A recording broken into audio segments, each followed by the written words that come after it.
28 మే 2021 సాయంత్రం 5 గంటలు రాజస్థాన్లోని భరత్పూర్ నీమ్దా గేట్ కాలనీ ఏరియా ఒక నల్లటి హుందాయ్ క్రేటా కారులో డాక్టర్ సుదీప్ గుప్తా తన భార్య డాక్టర్ సీమా గుప్తాతో కలిసి జహార్వీర్ బాబా దర్శనం కోసం వెళ్తున్నారు. అప్పట్లో కరోనా కారణంగా రోడ్లన్నీ నిర్మానుష్యంగా ఉన్నాయి. ట్రాఫిక్ అస్సలు లేదు. డాక్టర్ సుదీప్ తన కారును సురక్షితంగా నడుపుకుంటూ రాధా చౌరస్తా వైపు వెళ్తుండగా అప్పుడే నంబర్ ప్లేట్ లేని ఒక నల్లటి స్ప్లెండర్ బైక్ పై వచ్చిన ఇద్దరు వ్యక్తులు డాక్టర్ కారును ఓవర్టేక్ చేసి కారు ముందు బైక్ అడ్డం పెట్టి ఆపేస్తారు. బైక్ మీద ఉన్న ఇద్దరిలో వెనక కూర్చున్న వ్యక్తి తన మొహానికి ఎర్రెడ్ తువ్వాలు చుట్టుకొని ఉన్నాడు. బైక్ నడుపుతున్న వ్యక్తి మాత్రం ముఖం దాచుకోలేదు. కారు ఆగగానే బైక్ మీద ఉన్న ఇద్దరు దిగి నేరుగా డ్రైవింగ్ సీటు వైపు వస్తారు. ఈ కుట్ర గురించి ఏమాత్రం తెలియని డాక్టర్ సుదీప్ కారు సన్వైజర్ను పైకి అని మాట్లాడడం కోసం డ్రైవింగ్ సీట్ విండోను కిందకు దించుతారు. సీసీటీవీ ఫుటేజ్లో ముఖానికి తువాలు చుట్టుకున్న వ్యక్తి డాక్టర్ సుదీప్తో మాట్లాడుతున్నట్లు కనిపిస్తుంది. మాటల్లో దించి అకస్మాత్తుగా అతను గన్ తీసి మొదటి బుల్లెట్ను నేరుగా డాక్టర్ సుదీప్ తల మీద కాలుస్తాడు. ఆ వెంటనే రెండో బుల్లెట్ను పక్క సీట్లో కూర్చున్న డాక్టర్ సీమాపై కాలుస్తాడు. ఆ తర్వాత ఇద్దరిపై 7 నుంచి 8 రౌండ్ల వరకు విచక్షణారహితంగా కాల్పులు జరిపి ఆ ఇద్దరు అదే బైక్ మీద పారిపోతారు. ఈ లైవ్ మర్డర్ జరుగుతుండడం చూసిన చుట్టుపక్కల వారు ఆ ఇద్దరు నేరస్తులను పట్టుకోవడానికి వారి వైపు పరిగెత్తుతారు. అప్పుడు బైక్ వెనక కూర్చున్న షూటర్ ప్రజలను భయపెట్టడానికి గాలిలోకి కాల్పులు జరుపుతాడు. ఆ తర్వాత రాంగ్ సైడ్ లో యూటర్న్ తీసుకుని వారు పారిపోతారు. వెళ్తూ ఆ షూటర్ మళ్ళీ గాలిలో కాల్పులు జరుపుతూ కారుపై కూడా కాలుస్తాడు. పట్టపగలు జరిగిన హత్య ఈ ప్రాంతమంతా భయాందోళనను సృష్టించింది. ఈ ఘటన జరిగిన వెంటనే చుట్టూ జనం గుమ్మిగూడి కారులో ఉన్న దంపతులను చూస్తారు. కారులో తొంగి చూడగా పాయింట్ బ్లాక్ రేంజ్ లో కాల్పులు జరపడం వల్ల సుదీప్ అక్కడికక్కడే మరణించినట్లు కనిపిస్తుంది. కానీ సీమా ఇంకా ఊపిరి పీల్చుకుంటూనే ఉంది. అది చూసి ప్రజలు వెంటనే పోలీసులకు సమాచారం అందిస్తారు. కొద్దిసేపటికే పోలీసులు అంబులెన్స్ తో వచ్చి భరత్పూర్ ఆర్బీఎం ఆసుపత్రికి బయలుదేరుతారు. కానీ దారిలోనే డాక్టర్ సీమా ప్రాణాలు విడుస్తుంది. ఇలా బహిరంగ జరిగిన డబుల్ మర్డర్ పోలీసులపై ఒత్తిడి పెంచింది. అందుకే ఆలస్యం చేయకుండా దర్యాప్తు మొదలవుతుంది. పోలీసులు ఈ సీసీటీవీ ఫుటేజ్ సాయంతో బైక్ ను ట్రేస్ చేస్తూ షూటర్ బావమర్ది అయిన బోలు పహల్వాన్ ను అరెస్ట్ చేస్తారు. కానీ ఇన్వెస్టిగేషన్ టీం వెతుకుతున్న నిజం వెనుక ఒక భయంకరమైన కథ బయటపడింది. అది పోలీసులను ఏది తప్పు ఏది ఒప్పు అనే సందిగ్ధతలో పడేసింది. ఎందుకంటే ఏ డాక్టర్ దంపతులు అయితే ఇలా వీధిలో ప్రాణాలు కోల్పోయారో వారు కూడా ఒక నల్లటి నేరాన్ని పాల్పడి హాయిగా జీవిస్తున్నారు. ఆ విషయం బయటకు రావడంతో దేశమంతా ఉలిక్కిపడింది. వెల్కమ్, నా పేరు కృష్ణ. మీరు చూస్తున్నారు డాక్టర్ సుదీప్ మరియు డాక్టర్ సీమా గుప్తా కేసు. సంవత్సరం 2015 రాజస్థాన్లోని భరత్పూర్ నగరంలో ఉన్న doctor Shriram Gupta memorial hospital యజమాని 38 ఏళ్ల డాక్టర్ సీమా గుప్తా, ఆమె గైనకాలజిస్ట్. ఆమె భర్త డాక్టర్ సుదీప్ గుప్తా ఫిజిషియన్. ఆయన కొన్నిసార్లు తన భార్య ఆసుపత్రిలో మరికొన్నిసార్లు రాజ్ బహదూర్ మెమోరియల్ ఆసుపత్రిలో రోగులను చూసేవారు. వృత్తిపరంగా సక్సెస్ అయిన ఈ జంట వ్యక్తిగత జీవితంలో కూడా చాలా సంతోషంగా ఉండేవారు.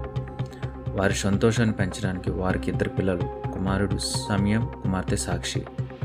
ఈ డాక్టర్ దంపతులు తమ కుటుంబంతో కలిసి అదే ఆసుపత్రి టాప్ ఫ్లోర్లో ఉండేవారు. తద్వారా ఎమర్జెన్సీ సమయంలో రోగులకు అందుబాటులో ఉండొచ్చని వారి ఉద్దేశం. డాక్టర్ శ్రీరామ్ గుప్తా మెమోరియల్ హాస్పిటల్లో ఎప్పుడూ రోగుల రద్దీ ఎక్కువగా ఉండేది. అందుకే మేనేజ్మెంట్ కోసం ఒక సమర్థురాలైన రిసెప్షనిస్ట్ కావాలని డాక్టర్ సీమా వెతుకుతున్నారు. ఇక్కడే కథలోకి 21 ఏళ్ల దీప్తా గుర్జర్ ప్రవేశించింది. ధోల్పూర్ నగరానికి చెందిన దీపాకు చాలా చిన్న వయసులోనే, అంటే 4 ఏళ్ల క్రితమే పెళ్ళయింది. ఆమెకి 2 ఏళ్ల కుమారుడు శౌర్య ఉన్నాడు. కొడుకు పుట్టిన సంతోషం ఉన్నా ఆమె జీవితంలో ప్రశాంతత లేదు. ఆమె భర్త ప్రతిరోజు గొడవ పడుతూ వేధించేవాడు. ఒకరోజు కోపంతో దీపాను ఆమె బిడ్డతో సహా ఇంటి నుండి గెంటేశాడు. అప్పటి నుంచి ఆమెకు భర్తతో విడాకుల కేసు నడుస్తుంది. తన కొడుకును పోషించుకోవడానికి గత్యంతరం లేక దీప భరత్పూర్ వచ్చి ఉద్యోగం కోసం వెతుకుతుండగా ఈ ఆసుపత్రిలో రిసెప్షనిస్ట్ వేకెన్సీ గురించి తెలిసింది. డాక్టర్ సీమ దీప కష్టాలు విని జాలిపడి ఆమెకి సహాయం చేయడానికి రిసెప్షనిస్ట్గా నియమించుకున్నారు. ఈ అవకాశం దక్కడంతో దీప చాలా సంతోషించి కష్టపడి పనిచేయడం మొదలుపెట్టింది. చివరికి దీప ఇల్లు, కొడుకు పెంపకం సజావుగా సాగడం మొదలైంది. డాక్టర్ సుదీప్ ఆసుపత్రికి క్రమం తప్పకుండా వచ్చేవారు కాబట్టి స్టాఫ్తో రోజువారీ సంభాషణలు ఉండేవి. పని వాతావరణం పాజిటివ్గా ఉండాలని ఆయన అందరితో బాగా ఉండేవారు. ఈ క్రమంలో ఆయనకు దీపా పని తీరు నచ్చింది. ఆయన ఆసుపత్రికి వచ్చినప్పుడల్లా దీపాతో మాట్లాడకుండా ఉండలేకపోయేవారు. మెల్లమెల్లగా దీపాకు కూడా ఆయనతో మాట్లాడడం నచ్చింది. ఇద్దరికీ ఒకరి కంపెనీ సౌకర్యం అనిపించింది. కేవలం పనికి పరిమితమైన మాటలు గంటల తరబడి సాగడం మొదలయ్యాయి. ఉద్యోగి బాసు సంబంధం స్నేహంగా మారి ఆపై ఆసుపత్రి బయట కూడా సమయం గడపడం మొదలైంది. ఇది కాస్త ఒక నిశ్శబ్ద మార్పుతో అఫైర్గా మారింది. కానీ ఆసుపత్రిలో మొదలైన ఈ అఫైర్ కథ ఎక్కువ రోజులు దాగలేదు. డాక్టర్ సుదీప్ భార్య సీమాకు దీని గురించి తెలిసింది. ఆమె నేరుగా తన భర్తను నిలదీసి ఈ బంధాన్ని తీవ్రంగా వ్యతిరేకించింది. దీపాకు దూరంగా ఉండాలని, ఇక్కడితో ముగించాలని గట్టిగా హెచ్చరించింది. ఆ తర్వాత కొంతకాలం ఇద్దరి మధ్య దూరం ఉంది. కానీ మళ్ళీ సుదీప్ దీపా కలవడం మొదలుపెట్టారు. ఈ విషయం మళ్ళీ సీమాకు తెలియడంతో ఆమె ఓపిక నశించింది. తన సంసారాన్ని, పిల్లల భవిష్యత్తును కాపాడుకోవడానికి దీపాను ఉద్యోగం నుండి తొలగించింది. దీపా ఆసుపత్రికి దూరమైతే సుదీప్తో కలవడం ఆగిపోతుందని ఆమె అనుకుంది. కానీ అది ఆమె భ్రమ మాత్రమే. దీపాను ఆసుపత్రి నుండి దూరం చేయగలిగింది, కానీ సుదీప్ జీవితం నుంచి కాదు. ఇప్పుడు సుదీప్ దీప దొంగచాటుగా కలవడం మొదలుపెట్టారు. ఈ విషయం సీమాకు తెలియలేదు. ఉద్యోగం పోయాక దీపా ఖర్చులన్నీ సుదీపే భరించేవారు. దీపా కొడుకు శౌర్యాన్ని ఒక మంచి స్కూల్లో చేర్పించి ఫీజులు కూడా కట్టేవారు. కాలక్రమేణా వీరిద్దరి మధ్య సన్నిహిత్యం భార్యాభర్తల స్థాయికి చేరింది. దీప తన భవిష్యత్తును ఆలోచించి ఉండటానికి ఒక ఇల్లు కావాలని సుదీప్ను కోరింది. 2018లో భరత్పూర్లోని సూర్య సిటీ టౌన్షిప్లో సుదీప్ ఒక పెద్ద విల్లాను తన భార్య సీమ పేరు మీద కొన్నారు. దీప అడగడంతో అదే విల్లాను ఆమెకి ఇచ్చారు. అయితే భార్యకి ఈ విషయం తెలుస్తుందని భయపడి ఆ విల్లాను ఒక బ్యాంక్ మేనేజర్కు అద్దెకిచ్చానని అబద్ధం చెప్పాడు. అబద్ధం అప్పటికి నిజాన్ని నొక్కిపెట్టినా భవిష్యత్తులో అది ఒక చిచ్చుగా మారి ఎన్నో జీవితాలను నాశనం చేస్తుందని ఆయన ఊహించలేదు. దీప తన కొడుకుతో ఆ విల్లాలో ఉండడం మొదలుపెట్టింది. సుదీప్ దొంగచాటుగా అక్కడికి వెళ్ళేవారు. మెల్లగా ఆ విల్లా వారి రహస్య బంధానికి సేఫ్ జోన్గా మారింది. మొదట్లో అంతా బాగానే ఉన్నా ఉద్యోగం లేకపోవడంతో దీపాకు కొడుకు భవిష్యత్తు గురించి ఆందోళన మొదలైంది. దీనినే సాగుగా చూసుకొని ఆమె సుదీప్ ముందు ఒక కొత్త డిమాండ్ పెట్టింది. తనకు ఒక సెలూన్ కావాలని. మొదట్లో సుదీప్ భయపడి వద్దన్నారు. కానీ దీప పట్టుబడడంతో ఆమె సంతోషం కోసం సెలూన్ స్పా సెటప్ చేయడం మొదలుపెట్టాడు. ఆమె ఎప్పుడు డబ్బులు అడిగినా ఏమీ అడగకుండా అకౌంట్లోకి ట్రాన్స్ఫర్ చేసేవాడు. చివరికి 1 నవంబర్ 2019న సెల్యూన్ అండ్ స్పా సెంటర్ ప్రారంభోత్సవ తేదీ ఫిక్స్ అయింది. ఆహ్వాన పత్రిక మీద ఎటువంటి సంకోచిత లేకుండా డాక్టర్ సుదీప్ గుప్తా పేరు చీఫ్ గెస్ట్గా ముద్రించాడు. ఇది కేవలం ప్రారంభోత్సవం కాదు, సుదీప్ తన ప్రతి కోరికను తీరుస్తాడని దీపా సంకేతం. సెలూన్ ప్రారంభమైంది. దీపా బిజినెస్ ఉత్సాహంగా నడిపించసాగింది. అంతా ప్లాన్ ప్రకారం జరుగుతుంది. కానీ 4 రోజుల తర్వాత, అంటే 6 నవంబర్ 2019న కథ మలుపు తిరిగింది. ఆ రోజు డాక్టర్ సీమా చేతికి ఆ సెలూన్ ఆహ్వాన పత్రిక దొరికింది. అందులో ఉన్న అడ్రస్, చీఫ్ గెస్ట్గా సుదీప్ పేరు చూడగానే సీమాకు అంత అర్థమైంది. సుదీప్ ఇన్నాళ్ళు చెప్పిన అబద్ధాలన్నీ నిజాలుగా మారి కళ్ళ ముందు నిలిచాయి.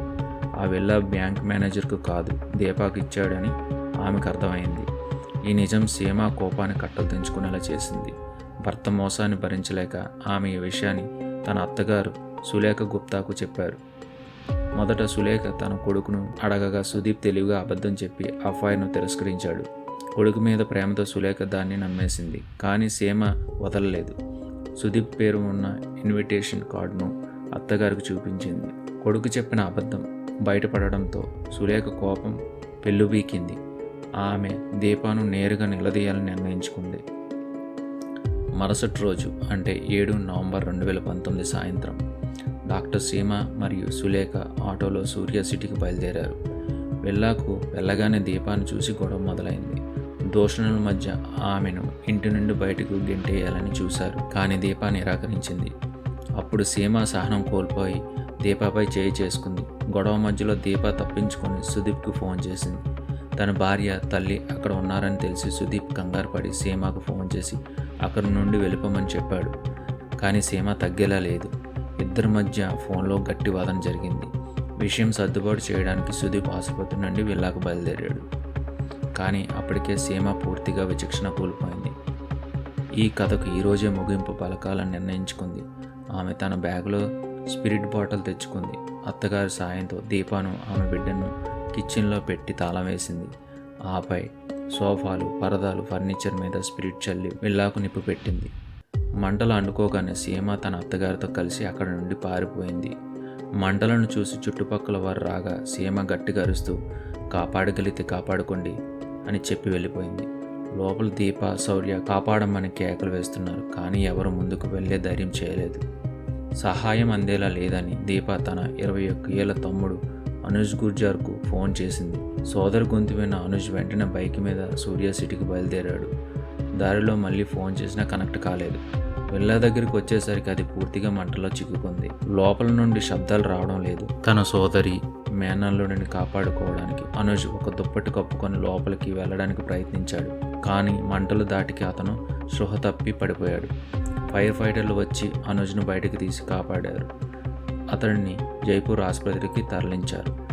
అగ్నిమాపక సిబ్బంది మంటలను ఆర్పారు. కానీ అప్పటికే దీప మరియు శౌర్య సజీవ దహనమయ్యారు. పోలీసులు విల్లాకు చేరుకొని కిచెన్లో పడి ఉన్న ఆ 2 శవాల పరిస్థితి చూసి పోలీసులే హడలెత్తిపోయారు. పోలీస్ టీం నమూనాలు సేకరించింది. వారికి అక్కడ స్పిరిట్ బాటిల్ దొరికింది. పోస్ట్ మార్టం తర్వాత శవాలను కుటుంబానికి అప్పగించారు. సీమ మరియు సులేఖ కూడా తల్లులే అయినా ఏ తప్పు చేయని చిన్న బిడ్డను కూడా చంపడం అందరినీ కలిచివేసింది. దీపా సోదరి రాధా ఫిర్యాదు మేరకు పోలీసులు కేసు నమోదు చేశారు. పోలీసుల రిపోర్ట్ ప్రకారం స్పిరిట్ వల్లే మంటలు అంటుకున్నాయని, పొగ వల్ల ఊపిరాడక వారు చనిపోయారని తేలింది. వ్యక్తిగత కక్షల వల్ల సీమ, సులేఖ ఈ హత్య చేశారని తేలడంతో వారిని పోలీసులు అరెస్ట్ చేసి జైలుకు పంపారు. సుదీప్ను కూడా సాక్ష్యాధారులు తప్పుడు సమాచారం ఇచ్చినందుకు రిమాండ్కు తీసుకున్నారు. కానీ చట్టంలోని లొసుగుల వల్ల నిందితులు బెయిల్పై బయటకు వచ్చారు. 2020 ఏప్రిల్లో సుదీప్, జూన్లో సులేఖ, ఆగస్టులో సీమ జైలు నుండి విడుదలయ్యారు. ఈ వార్త దీప కుటుంబానికి పెద్ద దెబ్బ. చట్టం మీద నమ్మకం పోయింది. ఇది తెలిసిన అనుజ్ కోపం పెరిగింది. అతను మొదట డాక్టర్ ఫ్యామిలీని బెదిరించడం మొదలుపెట్టాడు. అయితే అనుజ్ నేపథ్యం కూడా నేరపూరితమైంది. అతనిపై గతంలో గన్ ఫైరింగ్, రాబరీ కేసులు ఉన్నాయి. సోదరిపై ప్రేమతో మొదలైన పగ మెల్లగా డబ్బు సంపాదించాలని మార్గం వైపు మారింది. కేసు వాపసు తీసుకోవడానికి అతను 50 లక్షలు డిమాండ్ చేశాడు. ఆ ఒప్పందం ప్రకారం అతను కోర్టు వాయిదాలకు వెళ్లకుండా డబ్బులు తీసుకుంటూ ఉండేవాడు. కానీ అతని ఆశ పెరిగింది. 1 కోటి రూపాయలు మరియు ఆసుపత్రిని తన పేరు మీద రాయాలని అడిగాడు. దీనికి డాక్టర్ దంపతులు నిరాకరించడంతో అనుజ్ వారిని చంపాలని నిర్ణయించుకున్నాడు. అనుజ్ తన బంధువులైన బోలు పెహల్వాన్, మహేష్ కసానా, నిర్బాన్ సింగ్లతో కలిసి ప్లాన్ చేశాడు. డాక్టర్లు రోజు జహార్వీర్ బాబా దర్శనానికి వెళ్తారని తెలుసుకొని రెక్కి నిర్వహించాడు. 28 మే 2021 అనుజ్, మహేష్ కసానా బైక్ మీద బయలుదేరి డాక్టర్ను వెంబడించారు. నీమ్దా గేట్ ఏరియాలో కారును ఆపి అనుజ్, డాక్టర్ సుదీప్ మరియు సీమాలను కాల్చి చంపాడు. 36 గంటల తర్వాత పోలీసులు బోలు పెహల్వాన్, నిర్బాన్ సింగ్లను పట్టుకున్నారు. వారి ద్వారా అనుజ్, మహేష్ల గురించి తెలిసింది. చివరికి జూన్ 13 అనుజ్ను కూడా అరెస్ట్ చేశారు. చివరికి మిగిలిందండి, ఈ కథలో ఎవరు విజేతలు లేరు. ఒకరి అక్రమ సంబంధం 2 కుటుంబాల్లో చిచ్చుపెట్టింది. ఒకరి క్షణికావేశం ఏ పాపం తెలియని 2 ఏళ్ల పసివాడిని, ఒక తల్లిని బూడిద చేసింది. చట్టం తన పని తాను చేయడంలో ఆలస్యం చేసి ఉండొచ్చు, కానీ ఆ ఆలస్యం మరో 2 ప్రాణాలు బలి తీసుకుంది. డాక్టర్ దంపతులు సమాజంలో గౌరవంగా ఉన్న వ్యక్తులు. ప్రాణాలు కాపాడాల్సిన చేతులే ప్రాణాలు తీసే స్థాయికి వెళ్ళాయి. అటు అనుజ్ గుర్జార్ తన సోదరుని కోల్పోయిన ఆవేదనలో న్యాయాన్ని తన చేతిలోకి తీసుకొని హంతకుడుగా మారాడు. ఈ పగ ప్రతీకారాల సుడిగుండంలో చివరకు మిగిలింది కేవలం శ్మశాన నిశ్శబ్దం మాత్రమే. ప్రేమ, మోసం, పగ, ఈ మూడింటి మధ్య నలిగిపోయిన ఈ జీవితాలు మనకు నేర్పే పాఠం ఒకటే: చట్టం ముందు నేరస్తులు తప్పించుకోవచ్చేమో, కానీ మనం చేసే కర్మ నుండి ఎవరు తప్పించుకోలేరు.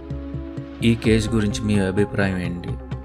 అనుజ్ తీసుకున్న నిర్ణయం సరైందనా, లేక చట్టం కోసం వేచి చూడాలా? మీ అభిప్రాయాలను కామెంట్లో తెలియజేయండి. మీరు చూస్తున్నది ద డిజిటల్ క్రైమ్ ఫైల్స్. మరో కథతో మళ్ళీ కలుద్దాం.